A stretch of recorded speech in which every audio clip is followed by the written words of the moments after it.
You begin listening to these words, take a quiet moment and allow yourself to slow down. The day may have been long for you.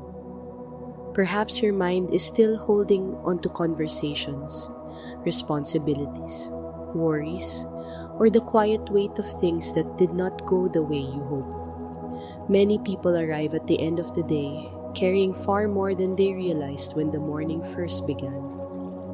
If that is where you are right now, please know that you are not alone. Right now, there is nothing you need to prove and nothing you need to accomplish. Simply being here in this moment is enough. The fact that you have paused, even for a few minutes, already shows a quiet desire in your heart to find rest. And rest is something every human soul deeply needs. So before we go any further, allow your breathing to slow just a little. If you are lying in bed, gently relax your shoulders. Let the tension leave your body. If you are sitting somewhere quietly, perhaps after a long day of work or responsibilities, take a slow breath in and then slowly let it out. There is no rush here. This moment is simply a space of peace. Life can sometimes move at a pace that leaves our hearts feeling overwhelmed. Expectations from work, family, finances, relationships, and the constant noise of the world can slowly fill our thoughts until it becomes difficult to find stillness. Even when the day ends, the mind often keeps racing with questions, plans, or worries about tomorrow. But tonight, for these moments together, you are invited to step away from that noise. You do not need to solve every problem tonight. You do not need to figure out every answer. Instead, this time is simply an invitation to rest your mind and allow the Word of God to gently surround your thoughts. Scripture has comforted people for thousands of years in moments of fear, uncertainty, exhaustion, and hope. The same words that brought peace to hearts long ago can still bring peace today. Maybe you came here because your heart feels heavy. Maybe your mind feels restless and sleep seems difficult to find. Or maybe you simply long for a quiet place where your spirit can breathe again. Whatever brought you here tonight, it is completely okay. You have already taken the first step simply by pressing play. So allow yourself to settle into this quiet moment. Let the outside world grow softer for a little while. There is no need to hurry. There is no need to strive.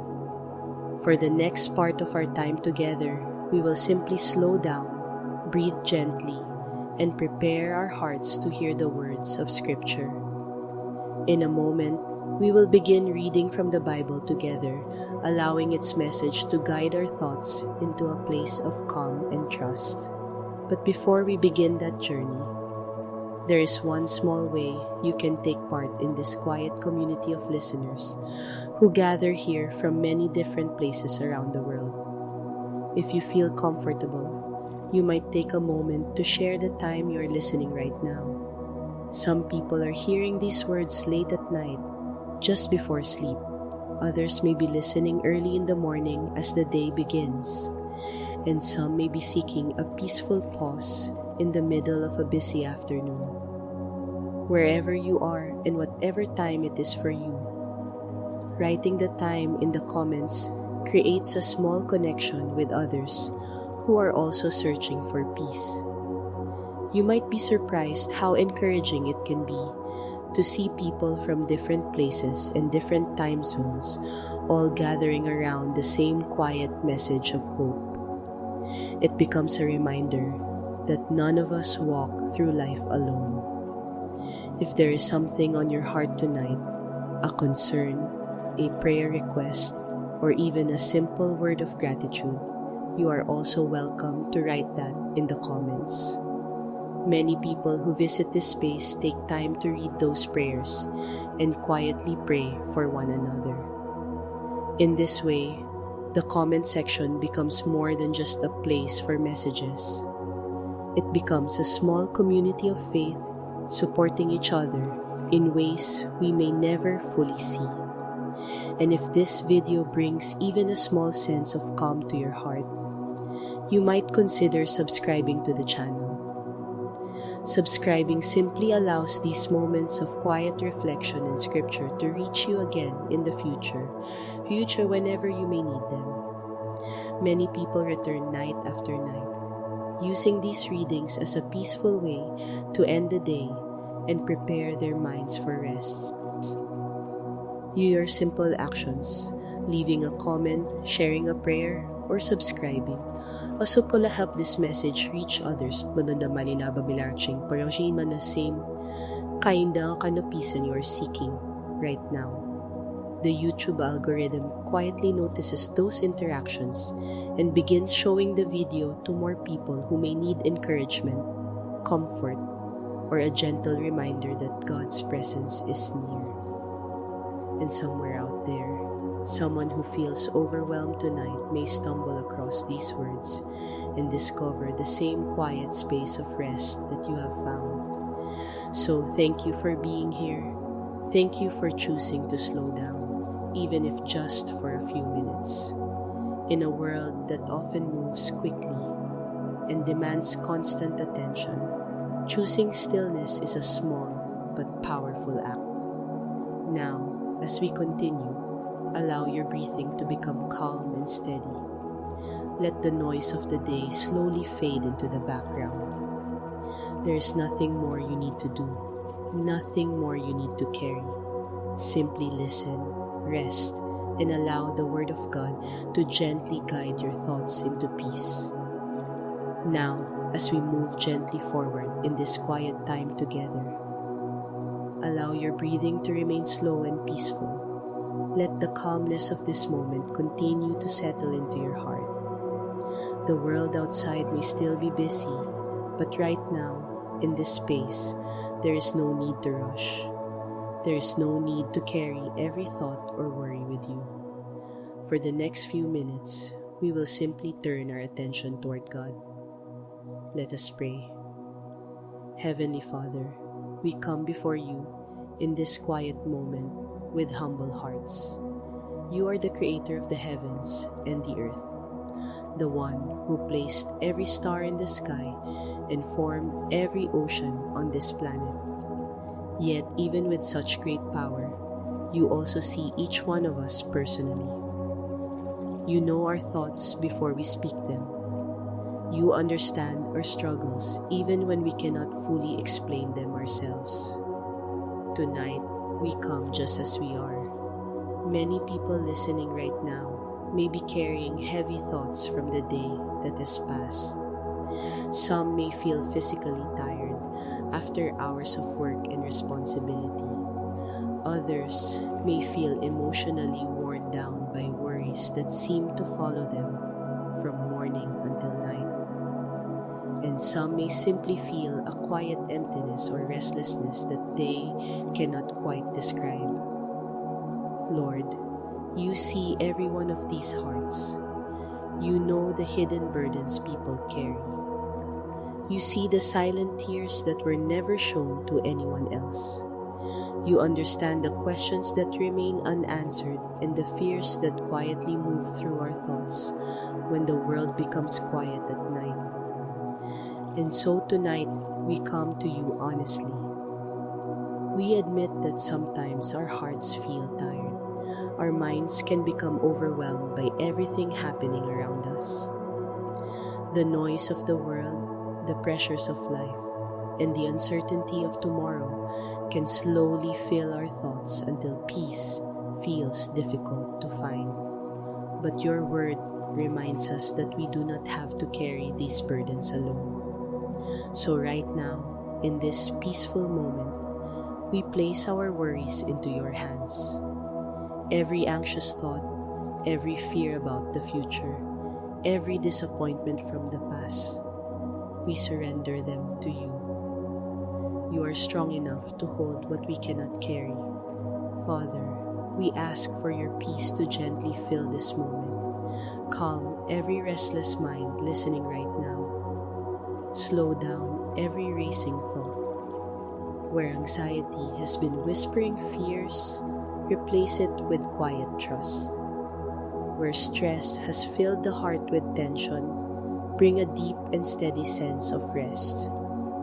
Your peace is unlike anything the world can offer. It does not depend on circumstances or perfect situations. Instead, it comes from knowing that you are present and that you remain in control even when life feels uncertain. Tonight, we ask that your presence would surround every person listening. Let this moment become a place of refuge where weary souls can rest for a while. Lord, we also ask that your word would bring healing to our hearts. Scripture has comforted people for generations, guiding them through times of sorrow, fear, and uncertainty. Let those same words gently speak into our lives tonight. Where there is discouragement, bring hope. Where there is confusion, bring clarity. Where there is emotional pain, bring healing and comfort. Sometimes our spirits become tired without us even realizing it. The constant demands of life slowly drain our strength, but your word has the power to restore the soul. It reminds us that we are not forgotten, that we are deeply loved, and that our lives are still held within your care. Father, remind us tonight that you are still guiding the story of this world. Even when events seem chaotic and difficult to understand, you remain sovereign over all things. History is not random, and our lives are not meaningless. You see the full picture that we cannot see. You know how every chapter will eventually unfold. When we feel uncertain about tomorrow, remind us that you are already there. When we feel afraid of what may happen next, remind us that your hand is still leading the way. Help us to rest in that truth. As we continue this time of listening and reflection, allow your spirit to quiet every distraction. Let our thoughts become calm and focused. Let our hearts remain open to the comfort that your word brings. Tonight, we do not need to have every answer. We do not need to solve every problem before we can rest. Instead, we simply trust that you are holding our lives securely, even when we feel weak or uncertain. Thank you, Father, for your patience with us. Thank you for your love that never fades, even when we struggle or lose our way. And thank you for the gift of your Son, Jesus Christ, whose life continues to bring hope, mercy, and salvation to the world. Through him, we are reminded that no darkness is stronger than your light, and no burden is greater than your grace. So tonight, we place our hearts, our worries, and our thoughts into your hands. Let your peace gently cover every listener like a quiet blanket of comfort. Allow tired minds to rest and weary hearts to breathe again. We trust that you are near. We trust that you care. And we trust that you are still guiding every part of our lives. We pray all these things with gratitude and faith. In the name of Jesus Christ. Amen. Now, as the quiet continues and your mind begins to settle into a gentle rhythm of rest, we turn to the words of Scripture. Allow these words to move slowly through your thoughts like a calm stream flowing through a quiet landscape. There is no need to rush or analyze every sentence. Simply listen, breathe, and let the story unfold. The Gospel of Mark begins with a powerful and simple declaration, the beginning of the good news about Jesus Christ, the Son of God. This message was not something that appeared suddenly without warning. Long before the events recorded in this Gospel, the prophets had spoken about the coming of a Savior. They described a time when God would act in a new and powerful way to bring hope and restoration to His people. One of those prophets was Isaiah. Many years before the birth of Jesus, Isaiah spoke about a voice that would one day call out in the wilderness, preparing the way for the Lord. This voice would encourage people to prepare their hearts, to clear the path for the arrival of the one whom God had promised. That prophecy began to be fulfilled through a man known as John the Baptist. John appeared in the wilderness, far from the busy towns and crowded cities. His message was direct and urgent. He called people to repentance, inviting them to turn away from their sins and return their hearts to God. People traveled from many regions to hear him speak. Some came from the city of Jerusalem, others from nearby villages, and many from the surrounding countryside. As they listened to John's message, many felt a deep conviction in their hearts. They confessed their sins and were baptized by him in the waters of the Jordan River. This baptism symbolized a new beginning, a turning away from the past, and a renewed commitment to follow God. John himself lived a very simple life. He wore clothing made from camel's hair and ate basic food found in the wilderness, such as locusts and wild honey. His life reflected humility and dedication to the message he carried. But John always made one thing very clear. His role was only to prepare the way. He told the crowds that someone far greater than himself was coming soon. John explained that he was not even worthy to untie the sandals of the one who would follow him. While John baptized with water, the one who was coming would baptize with the Holy Spirit. Then one day, Jesus came to the Jordan River. Jesus had grown up in the town of Nazareth in Galilee, living a quiet life that was largely unknown to the wider world. But when the time came for his public ministry to begin, he traveled to the place where John was baptizing. When Jesus entered the waters of the Jordan and was baptized by John, something extraordinary happened. As he came up out of the water, the heavens seemed to open, and the Spirit descended upon him like a dove. At that moment, a voice came from heaven, speaking words of love and affirmation. "You are my beloved Son. With you I am well pleased." This moment revealed something deeply important about who Jesus truly was. He was not merely a teacher or a prophet. He was the beloved Son of God. Soon after this moment, Jesus began his public ministry. He traveled throughout the region, teaching people about the kingdom of God. His message was both simple and powerful. The time had come, he said, for people to turn their hearts toward God and believe the good news. As Jesus walked along the shores of the Sea of Galilee, he called ordinary people to become his followers. The first were two fishermen, Simon and his brother Andrew. They were casting their nets into the water when Jesus spoke to them and invited them to follow him. He told them that instead of catching fish, they would now learn to bring people into the kingdom of God. Without hesitation, they left their nets and followed him. Soon after, Jesus called two more brothers, James and John, who were working with their father in a fishing boat. They too left their work behind and joined him. These men would become some of the first disciples who would travel with Jesus and learn from his teaching. Wherever Jesus went, crowds began to gather. People were amazed by the authority with which he spoke. His teaching was unlike anything they had heard before.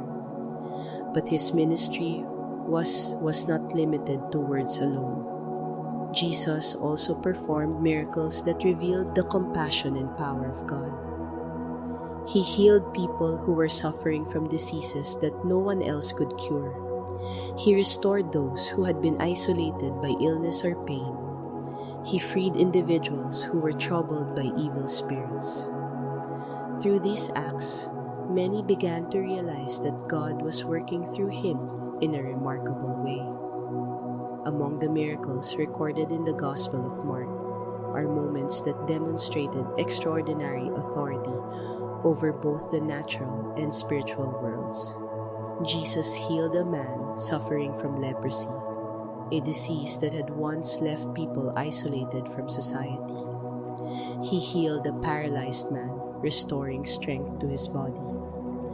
On another occasion, when his disciples were terrified during a violent storm at sea, Jesus spoke to the wind and the waves, and the storm immediately became calm. He also fed large crowds with only a small amount of bread and fish, demonstrating God's ability to provide even when resources seemed impossible. Through these miracles, Jesus showed that the power of God was present in his ministry. As the story continued, Jesus also faced growing opposition from certain religious leaders, particularly the Pharisees. They often questioned his teachings and challenged his authority.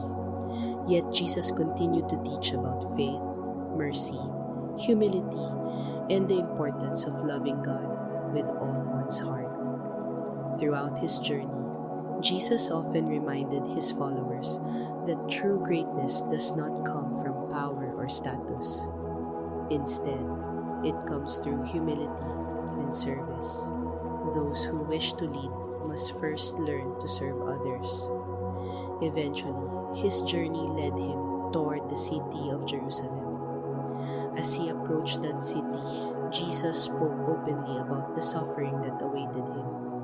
He explained to his disciples this nanahat, and he would be rejected, suffer greatly, and eventually be put to death. These words were difficult for them to understand, yet they were part of a larger purpose that would soon unfold.